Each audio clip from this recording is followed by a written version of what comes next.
we can leave this town scared. Don't know right now, we can leave this town, we break. What's up, it's Phil from Fitworld Exposed, and in this episode I'm going to talk about my favorite topic of all time, the upper back.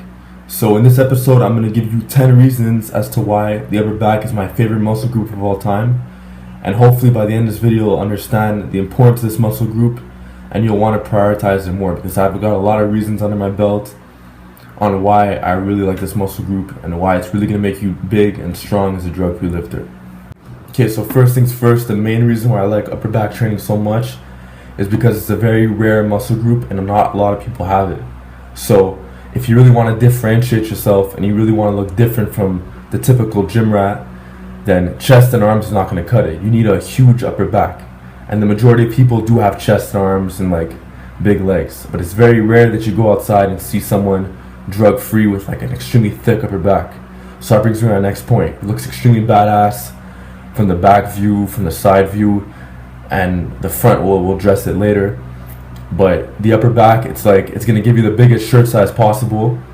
And that also brings me to my next point too. The majority of your mass, whether drug-free or not, is going to come from your torso. It's not all your size is going to come from your arms. You're going to get some arm size, you're going to get some good arm size, you have good genetics too. But I'm saying the real like mass, the real mountainous look, it's going to come from your torso. And also your chest isn't going to pop out as much as your upper back will either. So yeah, you will get a big chest, but the majority of your mass and what's going to give you the biggest shirt size possible is going to be the upper back. So I get some comments on people saying how they consider me big, but what they don't know, or it's pretty obvious, well, I don't have a big chest and my arms are pretty puny. I have decent forearms, but what do I have? I have delts and I have upper back. So if you look at me from the side, boom, upper back. So this is like a 2XL shirt and it's not that loose. So how am I filling this out if I don't have big arms and a big chest? It's because my upper back is big, my lats are pretty developed, my delts are pretty developed, but the majority of the mass is coming from the upper back. So if you develop that, then you're on the money. The second reason why I love upper back training so much is because the bigger the better, the more the merrier.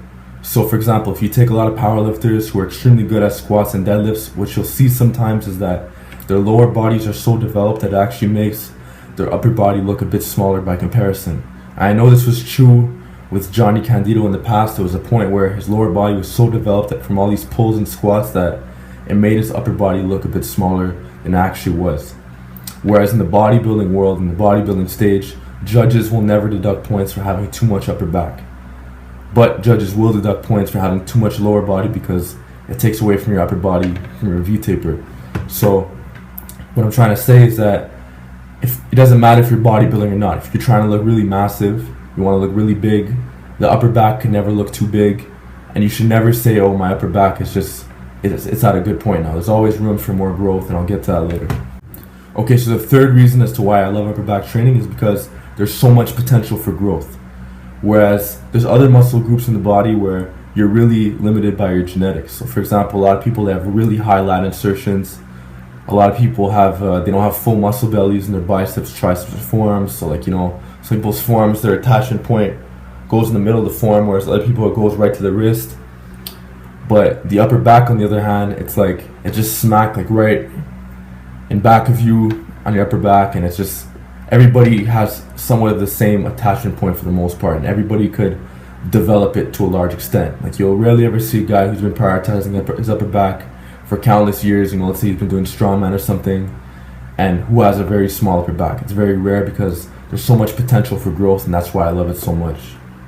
Okay, so I just talked about the potential of size in the upper back, and I'm going to talk about potential of strength. Because even if you're drug-free, your upper back has the potential for so much weight. Like you've seen Mike the Machine Bruce, he did a 1,500 pound rack pull slightly above the kneecap. Eric Bugenhagen, he has these crazy feats of strength, and most of them are upper back related. There's so many people, like Pete Rubish, I think he pulled 700 drug-free. Like, the upper back has so much potential for growth, and it's like, you could lift so heavy on it, whether you're doing partial lifts or not. Even if you're doing full range of motion lifts, the potential is still amazing. So it's not like you're not gonna be able to, like, add that much weight to your strict curl. Let's say the strict curl video I did where your back's against the wall, you can't add that much weight to that. Or let's say if you're doing like a Z press, you can't add that much weight to that. But let's say if we're talking about like a rack pull, below the knee, at the knee, whatever, or even a deadlift from the floor, like there's so much potential for growth and there's so much potential for progression, and it's just really inspiring because it's like you might not add that much weight to your shoulder press in a year, but the amount of weight that you could add to your pulls, your rows, and all that stuff in a year's time, it's amazing. And my fifth point on the list is that upper back training is going to improve your posture to a tremendous degree. So if you take muscles like the chest or even the shoulders, so like muscles where you're doing a lot of presses, you know, and even the triceps, a lot of these things are really going to contribute to a hunchback posture if you're not complementing it enough with the right amount of upper back training. And the same thing can be said with your lats. If you have, if all you're doing for your back is just pull-ups, and you have extremely tight lats, that's going to really have a bad impact on your posture as well. So tight lats, tight pecs, or overdeveloped lats, overdeveloped pecs, overdeveloped front delts, all these things are really going to contribute to a very kyphotic posture, and it's not going to be aesthetically pleasing to look at. So if you're doing a lot of upper back training on the other hand, so let's say you're doing like twice as much upper back work as your chest work, which is actually what I do, your posture is going to be a lot better.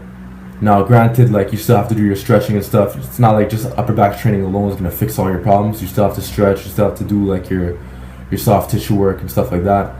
But upper back training will put your body, at least your torso, in a lot better alignment. So your body's gonna be in better alignment. You're gonna stand up straighter, and it's gonna help with your shoulder pain. If you ever really develop upper back, your shoulders tend to feel a lot better because it's gonna hit a lot of your rear delts, which I'll address later. But what you have to understand is that there's so many benefits to your posture when it comes to upper back training that it's just something that just can't be neglected. Okay, so the sixth reason as to why I love upper back training so much is because it's going to change the way that you walk. Now, I originally got this from Alpha Destiny, but he struck a very important point. And if you look at an individual with a huge upper back and you notice the way he walks, it's a way more heavy walk. It's a way more different kind of presence, as opposed to the skinny guy who has like imaginary lat syndrome and he's just walking around like this all day. So it's a completely different look. It's a heavy look, and the reason why it's a heavy look and it makes you appear more big, more large, more huge is because the upper back is a heavy muscle. It's kind of like the legs. Like the legs and back, they're heavy muscles. That's what takes up the most of your weight. So it kind of looks like you're walking around with like a heavy backpack on you, or like you're some sort of turtle and you have like this huge shell on your back. And that's the reason why it kind of gives you like a slower walk. It gives you more swagger to your step. Okay, now I want to talk about the muscles that the upper back is also going to develop, because there's this huge misconception that if you develop your upper back, you're just going to be developing your upper back. This couldn't be any further from the truth. In fact, I don't do any direct lat training. I don't do any pull-ups. I don't do any pullovers. I do a lot of rows, I do a lot of rack pull variations, a lot of pulls on the floor with like a snatch grip, and my lats are getting extremely developed because of this. So that's the huge benefit right there. It's that when you train for upper back, you also get the lats. When you train for lats, you don't necessarily get the upper back. So if you're doing a lot of weighted pull-ups, it doesn't necessarily mean you're gonna have the thickest back around. But if you're doing T-bar rows with like, 10 to 12 plates, doing, snatch grip deadlifts in the 500s, if you're doing rack pulls slightly above the kneecap at like 800 for sets of 10 or something, you're going to have an extremely thick upper back, but you're also going to have very wide lats to go along with it. So the eighth thing that's going to come along with upper back training is traps. So if you could do a lot of shrugs for traps, and those are great. I actually highly recommend that you do them, especially in the power shrug style if you're not a novice lifter. But there's more to upper back training than just shrugs. Like heavy rack pulls slightly above the kneecap, or even heavy rack pulls below the kneecap, those are going to develop your traps to a major extent. And even lifts like the Yates row, heavy T-bar rows, those are still going to hit the upper back, or should I say the traps as well. So you're still going to get it's a splashover effect. You're going to get some additional stimulation to your traps, more than you would with like something like a weighted pull-up. Okay, the ninth reason on the list for why I love upper back training so much is because it's going to have a huge impact on your rear delts. Now, people say that I have good delts, but I actually have terrible front delts. My side delts are okay, but my rear delts are really starting to get developed, and that's because of all this upper back work that I've been doing. And also keep in mind that I'm not the best overhead presser either. I'm actually not that good at it, to be honest. But I do have a decently strong upper back.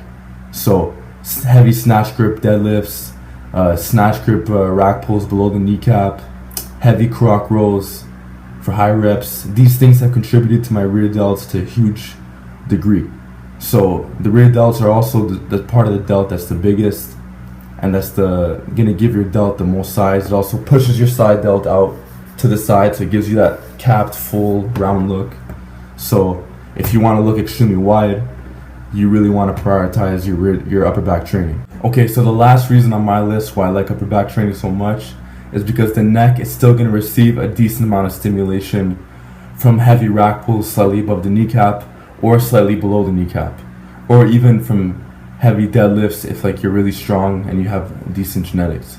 So I'm not saying that you're going to get this huge neck just from doing heavy rack pulls, but when you are locking out the weight, your head is and your chin goes in, your neck is still getting overloaded and it is getting worked in an isometric fashion. So it's not enough to maximize neck growth, but sometimes it's not very uncommon to get a lot of neck soreness the next day after a heavy rack pull session. Okay, so there you have it. Those are the top 10 reasons as to why the upper back is my favorite muscle group in the human body to train. That's the reason why I prioritize this muscle group year in and year out for the majority of the year.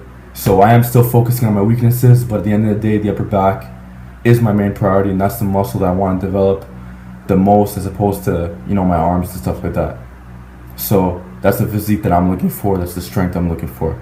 So I want to know in the comment section below, what's your favorite muscle group? If it is the upper back, tell me some points that I might have missed. And with that, I'll see you guys in the next video.